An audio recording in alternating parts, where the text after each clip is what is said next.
அவருடைய நடவடிக்கைகள் தெரியுது. இதில் அம்மாவின் கட்சியாகிய அனைத்து இந்திய அண்ணா திராவிட முன்னேற்ற கழகம் எங்களுக்கு எதிரி கிடையாது. நான் ஏற்கனவே சொல்லியிருக்கேன், எடப்பாடி திமுக தான் எங்களுக்கு எதிரி. எடப்பாடி என்கிற துரோக மனிதர் தான் அம்மா மக்கள் முன்னேற்ற கழகத்தின் எதிரி. அதை தாண்டி வேற யாரையும் நாங்கள் எதிரியாக நினைக்கிறோம். அது ஒன்றும் இல்லை, வீணாக போனது. அதை பற்றி பேசி என்ன பிரயோஜனம்? வேஸ்ட்டு, பேசுகிறதே வேஸ்ட்டு, கால நேரம் தான் வீண். இப்படிப்பட்ட உள்கொடுத்து வேலை செய்கிற காரணத்தினால தான் அண்ணா திமுக 2020 ஆட்சி பிடிக்க முடியாத ஒரு சூழ்நிலை ஏற்பட்டது. இன்றைக்கு எல்லாம் தெளிவுபடுத்தி விட்டாங்க. பயிர் செழித்து வர வேண்டும், அதில் இருக்கிற களைகளை எடுக்க வேண்டும். களையில் எடுக்கப்பட்டது, பயிர் செழித்து வளரும், நல்ல விளைச்சல் கொடுக்கும். அண்ணா திமுக அடுத்த ஆட்சி அமைக்கும். பழனிசாமி தான் நான் அன்றைக்கே சொன்னேன், அவரும் அவரை சேர்ந்தவர்களும் இன்றைக்கு ஊடகத்தில் பார்த்தா ரொம்ப பரிதாபமாக இருக்கிறது. புரட்சி தலைவர் கண்ட அந்த இயக்கம், அம்மா அவர்கள் 30 ஆண்டுகள் கட்டி காத்த இயக்கம் இன்றைக்கு அண்ணா திமுகவே இல்லைங்கிற நிலைமைக்கு அது எடப்பாடி திமுகவாக உருப்பெற்ற பிறகு பழனிசாமி என்ன ஒன்றை உணர்ந்திருக்கிறார் என்று தெரிகிறது. தன் தலைமையிலான கட்சி உறுதியாக இந்த தேர்தலில் வெற்றி பெற முடியாது. அதனால் விஜய் தலைமையை ஏற்று அவரிடம் கூட்டணி செல்வதற்கான ஒரு அழைப்பாகத்தான் விஜய் எங்களை ஏற்றுக்கொள்ள வேண்டும் என்று அவர் சொல்வதாகத்தான் அது எல்லோருமே பேசிக் கொள்கிறார்கள். விஜய் போய் அது மாதிரி பழனிசாமி தலைமை ஏற்றுக்கிட்டாருன்னா அது அவருக்கு அது இட்ஸ் லைக் சூசைட் அல்ல. அண்ணா திமுகவில் இருக்கின்ற பொழுதே குடி பறிச்ச காரணத்தினால தான் நாங்கள் வெற்றி வாய்ப்பு இழந்துட்டோம். இப்படிப்பட்ட துரோகிகள் அண்ணா திமுகவில் இருந்த காரணத்தினால தான் எங்களை 2021 ஆட்சிக்கு வர முடியல. புரியுதுங்களா? என்னைக்குமே டிடிவி தினகரன் பழனிசாமிக்கு சிம்ம சொப்பனம் தான். பழனிசாமியை நான் வீழ்த்த வேண்டிய அவசியம் இல்லை. அவரே டிக்கெட்டை எடுத்து தலையை சொரிஞ்சிட்டு வர்றாரு. யாரை கண்டாலும் பயம். அதனால எனக்கே வேலை இருக்காது போல இருக்கு. அவரே எல்லா வேலையும் இந்த எலெக்ஷனில் முடிச்சுக்குவாருன்னு நினைக்கிறேன். அனைத்து இந்திய அண்ணா திராவிட முன்னேற்ற கழகத்தை பிடிக்க எத்தனை எட்டப்பர்கள் எத்தனை துரோகிகள் வந்தாலும் வீழ்த்த முடியாது. இது எங்கள் பகுதியில் இருக்குது உண்மையான அனைத்து இந்திய அண்ணா திராவிட முன்னேற்ற கழகம். என்ன காரணம், இப்படி ஹோம் மினிஸ்டரை பார்த்துட்டு வெளில வர்றப்ப முகத்தை மூடிக்கிட்டு வர வேண்டிய அவசியம் என்ன இருக்குது? இதுவரை கேள்விப்பட்டிருக்கீங்களா? அரசியலில் எந்த ஒரு கட்சி தலைவராவது டெல்லியில் சென்று அல்லது வேறு எங்கோ கூட்டணி கட்சி தலைவர்களை சந்தித்து விட்டு வரும் பொழுது இப்படி முகத்தை மூடிக்கொண்டு ஓடி வருவதை பார்த்துருக்கீங்களா? யார் இப்படி முகத்தை மூடிட்டு வருவாங்கன்னு உங்களுக்கு தெரியும். அந்த காலத்தில் சொல்லுவாங்கள்ல புலவர்கள்லாம், மன்னர்களை ஏதாவது ஒரு சாதனை செய்தால் அவர்களை இன்று முதல் மன்னரை நாங்கள் இப்படி அழைக்கிறோன்னு சொன்ன மாதிரி அண்ணன் பழனிசாமி இன்று முதல் முகமூடியார் பழனிசாமி தான் அழைக்கணும். முகமூடி அணிஞ்சிக்கிட்டு போனாருங்கிறார். இது எந்த விதத்தில் சரியாக இருக்கும்? நீங்கள் பார்த்தீங்கன்னா நான் முகமூடி முடிச்சுட்டுலாம் போகல, அவர் தான் முகமூடி அணிஞ்சு அண்ணா திமுக முடிஞ்சார். அம்மா அவர்கள் இருக்கின்ற வரை அவர் சென்னை பக்கமே வரல. அவர் என்னை பற்றி பேசுகிறார். இது தேவையில்லை. அவர் எந்த உள்நோக்கத்தோடு பேசுகிறா எனக்கு புரியல. என்னை பொறுத்த வரைக்கும் பழனிசாமி முதலமைச்சர் வேட்பாளர் அப்படிங்கிற ஒரு என்டிஏ கூட்டணியின் முதலமைச்சர் வேட்பாளர் என்கிற முறையில் அவர்கள் அதில் தொடர்ந்த பட்சத்தில் என்னால் அதை மறுபரிசீலனை செய்வதே முடியாது என்பது தான் உண்மை. துரோகத்திற்கு உள்ளாக்கப்பட்ட நாங்கள் பழனிசாமியை முதல்வாக்க வேண்டும் என்பதற்காக அந்த கூட்டணியை ஏற்றுக்கொள்ள வேண்டும் என்று அவர்கள் சொல்வது அது நியாயமாக தெரியவில்லை. எங்கள் நிர்வாகிகளும் எங்கள் தொண்டர்களும் பழனிசாமியை நான் முதலமைச்சர் வேட்பாளராக ஏற்றுக்கொண்டேன் என்று சொல்லவும் முடியுமா? என் நண்பன் வெற்றி அவருடைய ஆன்மாலாம் மன்னிக்காது. நான் போய் பழனிசாமி முதலமைச்சராக எடுத்துக்கிட்டேன்னா இவரை முதலமைச்சராக்குவதற்கு காரணமானவர்கள் நாங்கள். எங்களை அவரெல்லாம் ஃபேஸ் பண்ண முடியுமா? எங்களுக்கு ஆட்சி அதிகாரம் இருப்பதை விட தன்மானம் தான் எங்களுக்கு முக்கியம். அது ஒரு முள் இம்மையளவுகள் நான் விட்டு கொடுக்க மாட்டேன். எதற்கும் அஞ்சாத யாரையும் என்னை மிரட்டியும் பார்க்க முடியாது, பண்ண முடியாது. எங்களுக்கு தன்மானம் தான் முக்கியம்னு பேசுகிறவர் இப்போ போய் டெல்லியை போய் ஆதரவுக்கு தேட வேண்டிய அவசியம் என்ன? திருட்டுத்தனமாக போய் ஹோம் மினிஸ்டரை பார்த்துட்டு வந்த பழனிசாமி கட்சி ஆரம்பித்து என்னவோ 72லேருந்து நடத்துகிற மாதிரி பேசுகிறாரு. மற்றவர்களால் அவர் தேர்தலில் நின்று ஜெயிச்சு தான் முதலமைச்சர் வேட்பாளர் ஜெயிச்சு வந்தாரா? எப்படியெல்லாம் புருடா விடுறாருன்னு தீராரில் நின்றுட்டு சில பேரை கைக்கூலியாக வைத்துக் கொண்டு ஆட்டம் போட்டு இருக்கிறீங்க.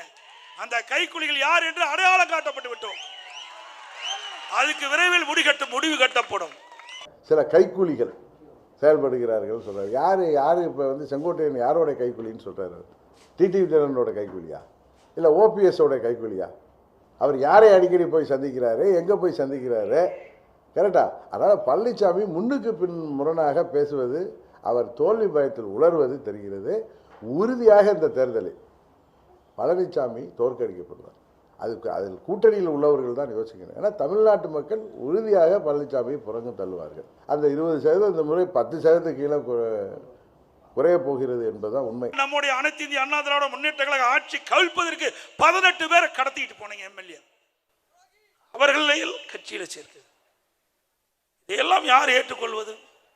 பழனிசாமி பெரிய காந்தியோட பேரம் மாதிரி நீங்க பேசிட்டு மற்றவர்களை தாக்கி பேசுறோம். உங்களை நாங்கள் தாக்க ஆரம்பிச்சோம்னா நீங்க முக்காடு போட்டுட்டு வெளியில் வர முடியாது. புரட்சி தலைவி அம்மா மறைவுக்கு பிறகு சில பேர் அந்த கட்சியை கபலீகரம் பண்ண பார்த்தார்கள், ஆட்சி கவிழ்க்க பார்த்தார்கள். அதை காப்பாற்றி கொடுத்தவர்களும் யார் என்று உங்களுக்கு தெரியும். மத்தியில் இருக்கின்றவர்கள் நமக்கு காப்பாற்றி கொடுத்தார். அப்போ ஒன்றும் பாஜகவோ மத்திய அரசோ அவரை காப்பாற்றல. அன்றைக்கு பன்னீர்செல்வம் பிரச்சனைக்கு காரணம் என்ன என்பதை பழனிசாமி உட்பட தமிழ்நாட்டு மக்கள் எல்லோருக்கும் தெரியும். அதுக்கு முன்னாடி அந்த கூவத்தூரில் எங்கள் சித்தி டெல்லிக்கு போகிறதுக்கு பெங்களூருக்கு போகிறதுக்கு முன்னாடி அவரை தேர்ந்தெடுக்கணும்னு முடிவு பண்ணப்போ என்கிட்ட சொன்னார். திருப்பி சொன்னார், அண்ணா முன்னாடியே நான் தான் சிஎம் கேண்டிடேட்னு சொல்லிடாதீங்க, நிறைய பேர் கையெழுத்து போட மாட்டாங்க, அதனால் கையெழுத்துலாம் வாங்கிட்டே பெறாதீங்கன்னு சொன்னது பழனிசாமி. இதை நான் முன்னையே சொல்லியிருக்கேன். ஸோ அதில் பாஜக காப்பாற்றல. நான் பழனிசாமியை ஏற்றுக்கொள்வேன் என்று நம்பியது எனது தவறல்ல, அவர்கள் தவறு. இந்த கட்சி ஆரம்பிக்கப்பட்டதே அது அண்ணன் நயினார் நாகேந்திரனுக்கு சேர்த்து சொல்றேன். பழனிசாமியின் துரோகத்தை எதிர்த்து ஆரம்பிக்கப்பட்ட கட்சி. எப்படி நாங்கள் பழனிசாமியோடு முதலமைச்சராக ஏற்றுக்கொண்டு போக முடியும்? அவர்கள் திருந்த வேண்டும்.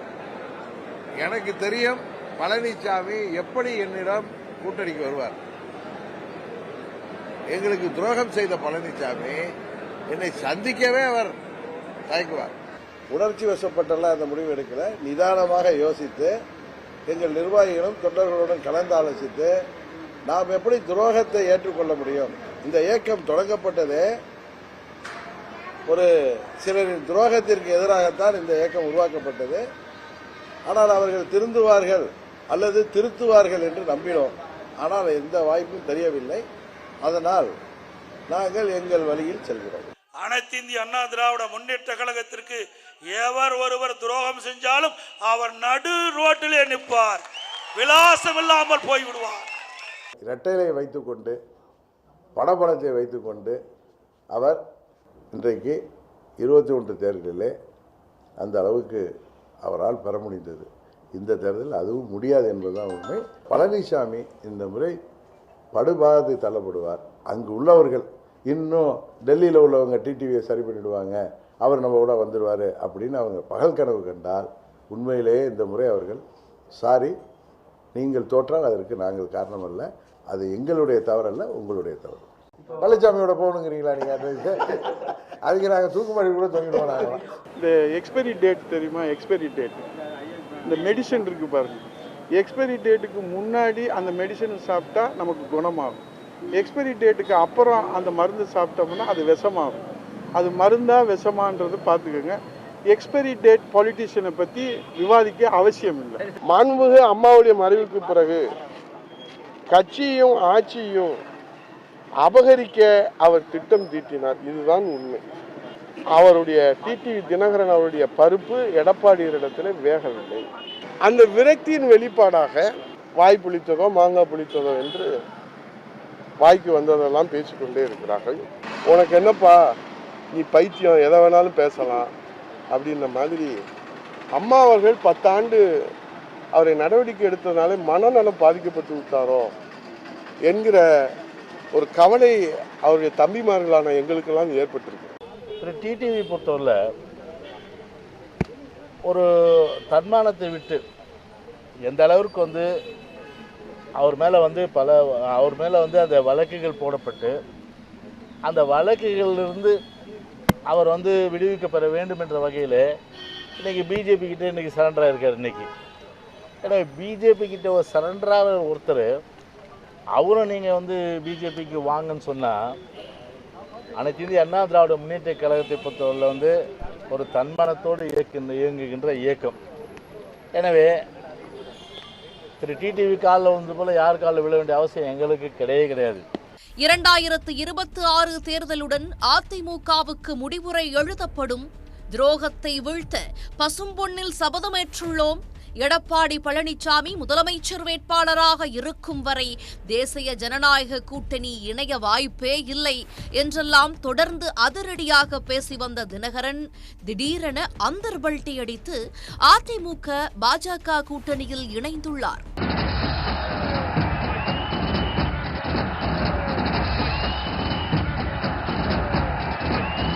எங்களை பொறுத்த வரைக்கும் நானும் சரி, மரியாதைக்குரிய டிடிவி அவர்களும் சரி தெளிவுபடுத்தி விட்டோம்.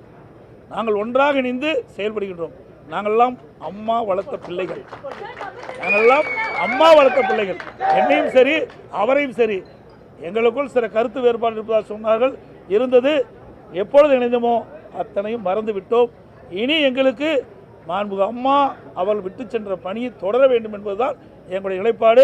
எங்களுக்குள்ளார பிரிவு இருந்தது உண்மை, எங்களுக்குள்ளார மனஸ்தாபம் இருந்தது உண்மை. ஆனால் மாண்புமிகு அமித்ஷா அவர்கள் 21 முயற்சி செய்தார்கள். அப்பொழுது நடக்காமல் போய்விட்டது. 26 நாங்கள்லாம் ஒன்றா இருக்கணும்னா மாண்புமிகு அமித்ஷா அவர்கள் என்னிடம் பேசும்பொழுது மாண்புமிகு மோடி அவர்கள் நீங்களும் அண்ணன் பழனிசாமி அவர்களும் ஒன்றாக இருந்து இந்த திமுக ஆட்சியை நீங்கள் வீட்டுக்கு அனுப்புவதற்கு எங்களுக்கு உதவி செய்ய வேண்டும் என்று கேட்டார்கள். எங்களோடு வர வேண்டும் என்று கேட்டார்கள். அதற்கு நான் அவர்கள் பார்த்த அன்றைக்கே அதற்கு ஒத்துக்கொண்டு வந்துவிட்டேன். அது நடந்து 2-3 மாதங்கள் ஆகிறது. நான் சொல்லவில்லை, அதை அவங்க அதை ப்ராப்பராக எடுத்துகிட்டு போய் நாங்கள் ஒரு நேரத்தில் அதை செய்கிறோம்னு சொன்னாங்க. அதுபோல் அண்ணன் அவர்களும் அதற்கு ஒப்புதல் அளித்த பிறகுதான் அவர் என்னை அழைத்து பேசினார்கள். இதுதான் உங்களுக்கு தெரியும். இதில் 2 பேரும் ஒப்புதல் அளித்த பிறகுதான் இந்த கூட்டணி உருவாயிருக்கு. இதில் அச்சுறுத்தலோ அழுத்தமோ யாருக்கும் இல்லை. நாங்கள் இருவரும் அண்ணன் தம்பியார்களாக எப்படி இருந்தோமோ 2017 ஏப்ரல் மாதம் வரைக்கும் இருந்தோமோ அதுபோல் ஒன்றிணைந்து இருந்தோம். இப்போ எங்களை பார்த்தாலே தெரியலையா? எங்களுக்குள்ளார ஒன்றும் பிரச்சனை இல்லை. பங்காளிகளாக இருந்த ஒரே தாய் மக்களாக இருந்தவர்கள் இன்றைக்கு நாங்கள் பார்த்த உடனே சேர்ந்து விட்டோம். அவ்வளோதான். அந்த ஐஸ்லாம் பிரேக் ஆகிட்டு. அதனால் இனிமேல் நீங்கள் அதையே யாரும் உருட்டினாலும் போகிற இடங்களில் நாங்கள் 2 பேருமே அதுக்கு பதில் சொல்லுவோம். ஒன்றாக செல்வோம், ஒன்றாக பிரச்சாரத்துக்கு செல்வோம், தேவையான இடங்களுக்கு ஒன்றாகவே செல்வோம். அதனால் இதெல்லாம் நாங்கள் மறந்துட்டோம். வரும் நாட்களில் அதிமுக அமமுக உறவு எப்படி இருக்கும்? ஆண்டு கணக்கில் கடுமையாக விமர்சித்து வந்தவர்கள் ஒன்றிணைந்திருப்பதை அக்கட்சி தொண்டர்கள் மற்றும் மக்கள் எப்படி பார்ப்பார்கள் என்பதையெல்லாம் தேர்தல் முடிவே தீர்மானிக்கும். உடனுக்குடன் செய்திகளை தெரிந்து கொள்ள சன் நியூஸ் பெல் ஐகானை கிளிக் பண்ணுங்க.